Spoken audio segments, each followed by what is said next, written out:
అలానే మనము ఫస్ట్ ఒక ఆయుర్వేద వైద్యుని కలిసి మీ శరీర తత్వం ఏంటో తెలుసుకోవాలి. వాత, పైత్య, కఫ. అసలు వాతంలో 80 రకాల వ్యాధులుంటాయి, పైత్యంలో 40 రకాల వ్యాధులుంటాయి, కఫంలో 20 రకాల వ్యాధులుంటాయి.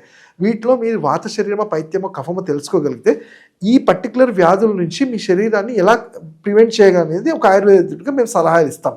అయితే జనరల్గా వాత, పైత్య, కఫాలు కంట్రోల్గా ఉండాలి అంటే నేను చెప్పినట్టు మనం ఉదయం ఎర్లీ మార్నింగ్ నిజంగా అనేది 4:35కి లేవటం, బ్రహ్మీ ముహూర్తంలో లేవటం వల్ల మనకు కావాల్సిన ఓజోన్ అనేది ఆక్సిజన్ ద్వారా మనకి నేచర్ ద్వారా వచ్చి మన బ్రెయిన్ అనేది చాలా యాక్టివ్ అవుతుంది.